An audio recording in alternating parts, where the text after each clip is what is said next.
Hey, LeBron. First, basketball-wise, wanted to ask you about that group, the kind of new group, you and the rest of the bench guys with THT and Caruso. It was an 8-0 run in the fourth quarter to start against Boston. Tonight it was 11-0, 16-0 if you include the third. What's going on with that unit, and why were you guys having success? We just play extremely hard. We cover for one another, and we run. Myself, THT, Caruso, Kuz, and Trez. We got a lot of energy, a lot of speed, and we just play a lot of ourselves basketball. That's our whole team, but that group in particular. And so you've got the Built by Black History shirt on. Obviously, Black History Month. You're there in Atlanta. I just wondered, LeBron, could you summarize this whole year, going back to George Floyd, the tragedy, everything that you went through, and now this Black History Month, what it means for you and just kind of for everybody? To keep it all real with you, Mike, Black History Month is every month. They just happen to give us the shortest month of the year, but Black History Month is all 12 months for me. We celebrate Black excellence every single day of the year, 365 days, and go around my household and around the people, a group of people I'm around. So, I love the fact that we get to celebrate it for a full month, and people, that may not know about it kind of come together and things. But at the end of the day, I celebrate Black excellence every single day. And Black History Month, I would say, is Black History Day. 365 days of the year, 66 on the leap year. So that's just how we rock around here. And but it's cool to get it started now, and we'll just keep it going throughout the rest of the year and January of 22.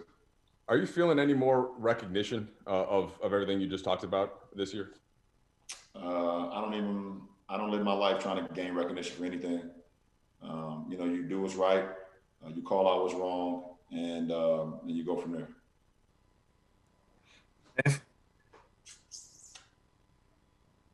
LeBron, I wanted to get your take or your comment or your perspective on the interaction that occurred with the courtside fans who were kicked out, and do you feel like that interaction exposed any sort of loophole in the COVID protocol if fans can take off their masks to yell at a player? No, at the end of the day, I'm happy fans are back in the building. I miss that interaction. I need that interaction. We as players need that interaction. I don't feel like it was warranted to be kicked out. There was a back and forth between two grown men, in which we said our piece. He said his piece. I said my piece, and then someone else jumped into it and said their piece. But I didn't think they were, should have been kicked out. But they might have had a couple of drinks maybe, and they could have probably kept it going, and the game wouldn't have been about the game no more. So I think the referees did what they had to do. And it's fine. I don't think, taking down the mask or whatever the case may be at that point in time, would have harmed anybody but the people that was right next to her. I wasn't close enough to her.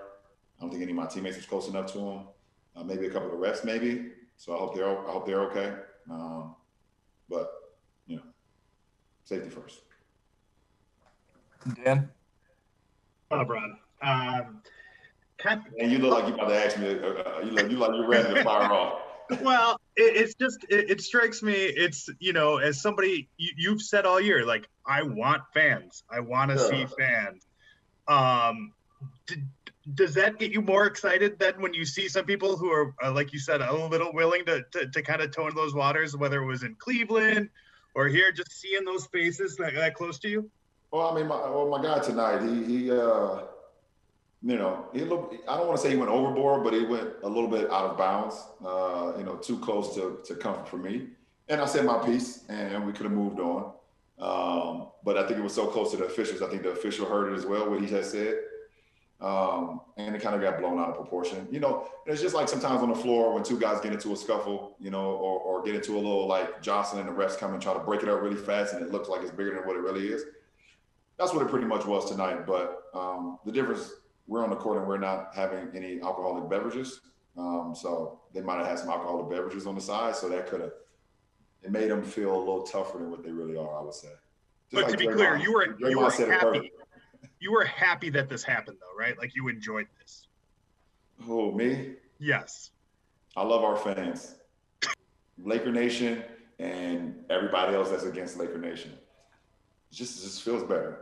Fans in the stands it's just better. It's better for everybody, especially on the last game of a 14-day road trip. Kyle? Hey, LeBron, I'm gonna have to have an alcoholic beverage after this. Me too. Hey, you ain't the only one.